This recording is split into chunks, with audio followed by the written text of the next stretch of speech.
Am I the a-hole for not sharing my inheritance with my cousins?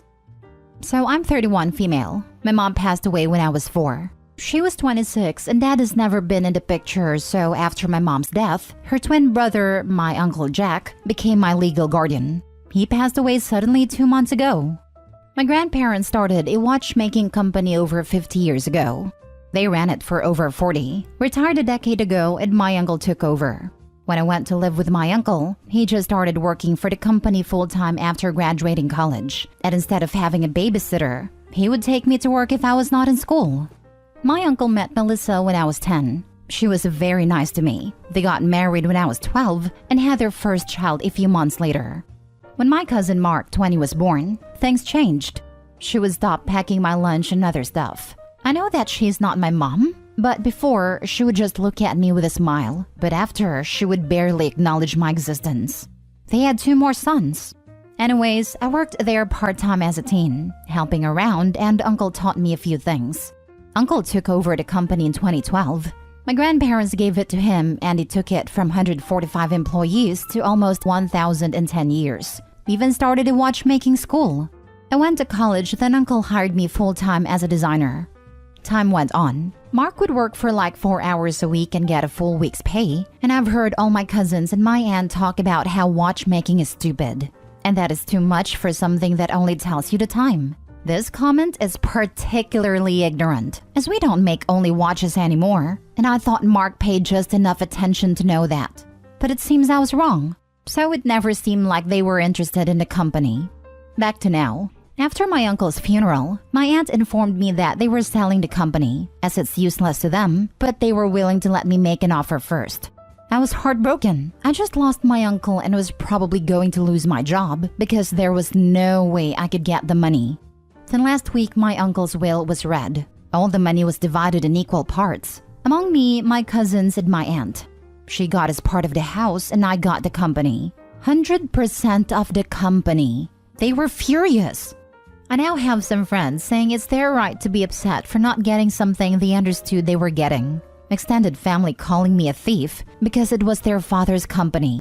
And my cousins texting me things like, just give it to us. We're contesting the will, meeting our lawyer tomorrow, or we're going to destroy you for what you're doing. My grandparents are on my side, but I just feel like I'm being harassed by all these people. Edit? I can't fire Mark right now. If I do, it would be a huge risk. He has flexible hours written on his contract and is salaried. And with all this drama, I am getting a lawyer to deal with this. And I don't talk to my aunt and my 2 oldest cousins. The youngest is 11. I just open their messages to take screenshot. Now for the top comments. Not the a-hole. They're just angry their payday was ruined. Your uncle clearly wanted his company to stay in the family. That's why he gave it to you. This is it. It's her uncle's company. No, it's a family company. Opie's grandparents were the uncle's parents. Opie literally is in the same tier of descendants as any of the cousins. The difference is, she'll keep it in the family. Opie, you're not the a-hole. Ignore the sharks. Good for the uncle for leaving his/the family legacy to someone based on merit, not blood, aka direct descendant. This is usually how companies go bankrupt after the founder passed. Not the a-hole. Not the a-hole. Your grandparents would have divided the company with your mom and uncle. It's at least 50% yours. You have added equity by working there, and they have all been compensated fairly with cash and housing. Sadly, you should let your cousin go if he's just there for the paycheck and not working. This is what your uncle wanted, honoring him by doing exactly what it says in the will. Your cousins will continue to be furious. They may even sue, but continue to honor your uncle even if you have to go to court. Next story. Am I the a-hole for selling my portion of the house because my sister made my wife watch her daughters? I, 28 male, and my sister, 45, co-own a house together. It was a duplex, but we ripped out the wall in the living room years ago, so now it's a one big house. She has 2 girls. My wife and I have 2 boys and 1 on the way. It's a giant house, and there's still 3 extra bedrooms left over. My sister recently has been pretty much conning my wife into taking her daughters with her everywhere. She does this very so often, honestly. She takes needing a break to the extreme, and it's always when the warm weather hits. because my sister is really overweight, gets overheated, and can't handle her children during these times. So anyways, she's been asking my wife pretty much daily to take the girls with her every single place she goes. My wife ends up feeling cornered as she doesn't like confrontation and just gives in. And what really angered me was that this even bled into my children's first ever concert. We got tickets well in advance, and unfortunately, I ended up breaking my hip and couldn't go, so there was a ticket left over. I was destroyed over not being able to go. I was in the hospital, but my wife decided to still bring the boys. Then she calls when they got there, and I find out that my sister basically told my wife how unfair it was that there was an extra ticket that our oldest daughter could use, and she didn't even ask to bring her. Needless to say, the kid ended up being taken to the concert. And by the time my wife got to the concert and called me, she was crying and completely overwhelmed and didn't even enjoy herself. My niece has ADHD and is one hell of a handful, so there was no relaxing. I got home 2 days ago and went up one side of my sister and down the other. Told her that she had to take our kids this weekend so my wife could go and relax after being conned into parenting 2 extra kids for so long and not getting a single stroke of a second to herself. My sister got angry, saying my wife could have just said no. But my sister never takes no for an answer, so this response was truly manipulative. So in turn, I told her I'm selling my portion of the house, which means she would have to sell or convert back to duplex, which they don't have the money for, because I don't want to be around her BS anymore. She's been begging and crying to us for 2 days, trying to take our kids and kissing our butts. This home has been in our family for 6 to 8 generations, so my sister doesn't want to sell. But I have to stick to this because I don't trust her. Am I the a-hole? Edited to add, well, I can appreciate people saying that this is an open-ended threat on my end and that I would be responsible for the cost of converting back to a duplex. Please understand that I've already spoken to a few lawyers about this, as I thought the same thing. And no, it's not on me financially to do this because of how the co-ownership deed is written. I'm not sure the in-depth legalities, but I did speak on behalf of this issue profusely because I too thought it would be my obligation to rebuild a duplex with my intention to sell. But legally, it is not on me for whatever reason. Not the a-hole. You are all insane people for tearing down that wall in the first place, lol. Exactly. Good walls make good neighbors. Not the a-hole. I don't think a wall would stop that sister. Sister is super entitled. The wall wouldn't have even slowed her down.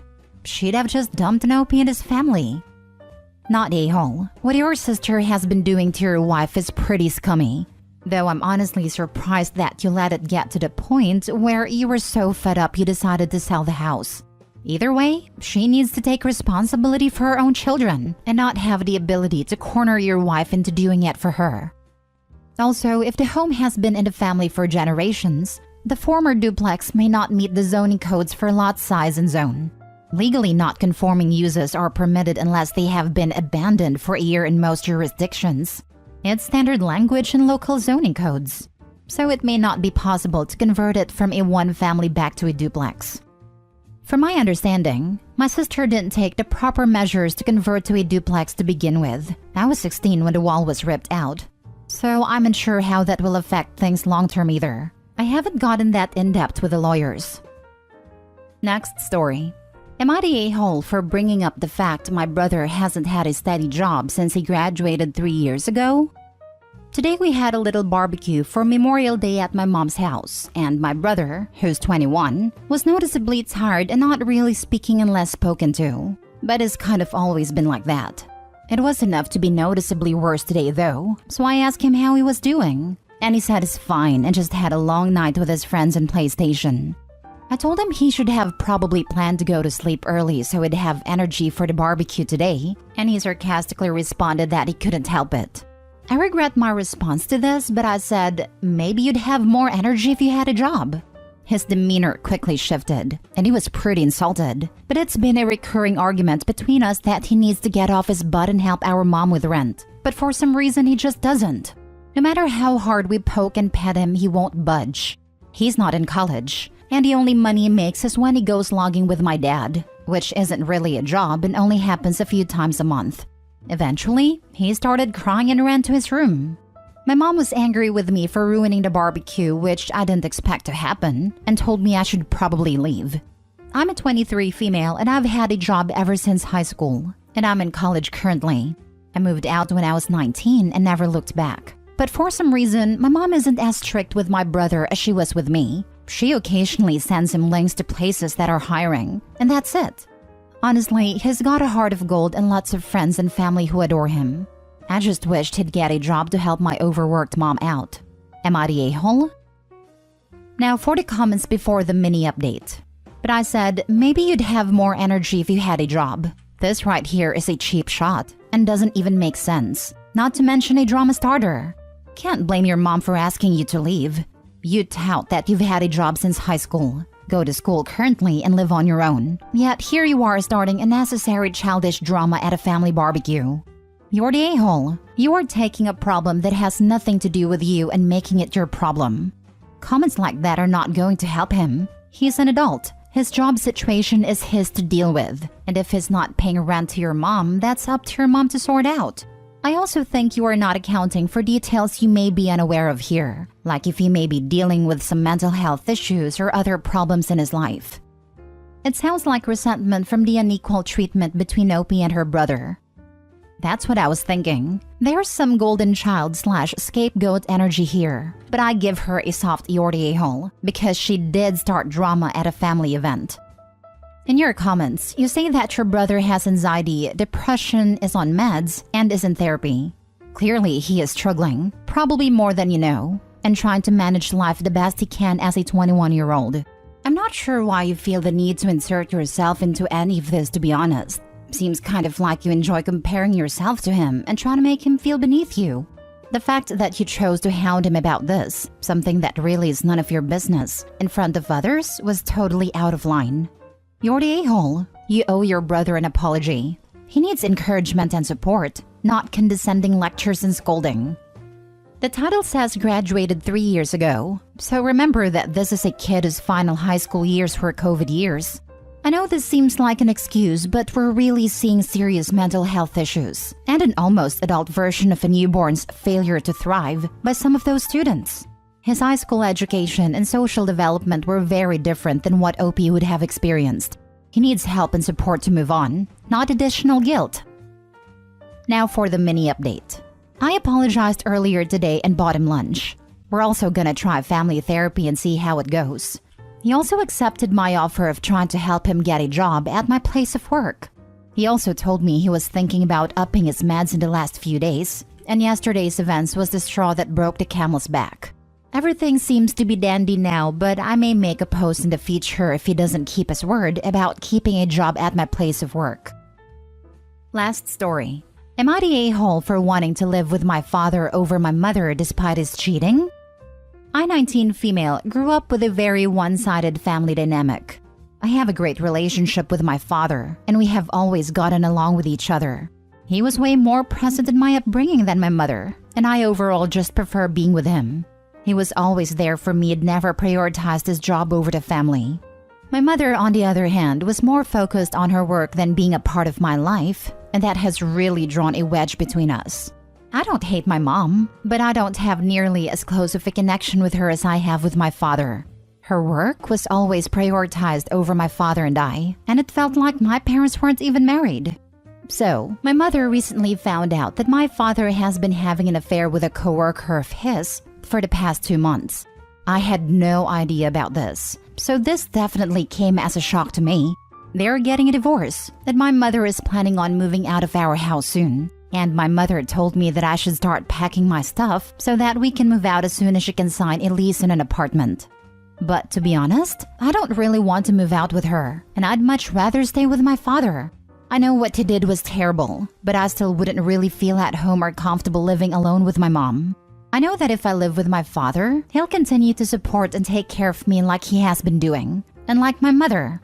When I told my mother that I wanted to live with my father, she had a mental breakdown. She started telling me that her father broke up our family, and that he broke her, and that me choosing him over her is a massive betrayal from me towards her. My mother got really emotional, and I felt bad about this all. Am I the a-hole? If the dad was earning less than your mother in this time period, it makes sense that your mother was more career-focused to manage the house expenses.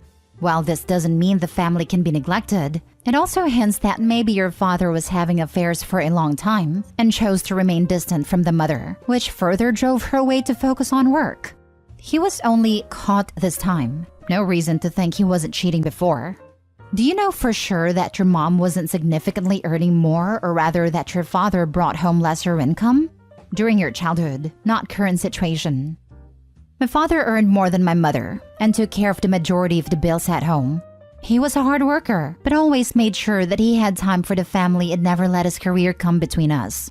And because my father did so much for the family, my mother was rarely present and was always focused on her career and put us on the back burner, which made us feel neglected. We always expressed to her how we felt, but she never listened. Do you feel him cheating on your mom was justified then? It just sounds like you're okay with everything that happened. Have you ever had a proper sit-down with your mom about everything that happened? Has your father apologized or showed remorse at all? Was he willing to work through this? Don't get me wrong. I think what my dad did was completely wrong and terrible. He should have been more upfront about all of this and opted for separation/divorce before getting involved with another woman. I'm really not sure what has happened between my parents specifically, but my father made it clear that my mother and him getting a divorce changes nothing about his relationship with me. Not a-hole. Your father did not cheat on you. And while affair/cheating can be very hurtful and disruptive for a family dynamic, infidelity is never a simple thing. While the act itself seems simple, what brought him to that act can be anything from drunken impulse to years of neglect, distance, and loneliness. What I try to say is, you currently have a hurt, angry mother and a defensive, guilty father. Neither one of them will give you a precise and correct testimony about what happened. Choose your own path. Huh? Father chose sex instead of having a divorce. Doesn't matter if it was neglect. He is an adult man who could divorce his wife anytime he wanted, but instead choose to break his wedding vows. To me, it seems like a character flaw. That viewpoint doesn't really help Opie make the decision, and as the commenter above you pointed out, nobody has the full picture of what has happened in the parents' marriage. Not even Opie.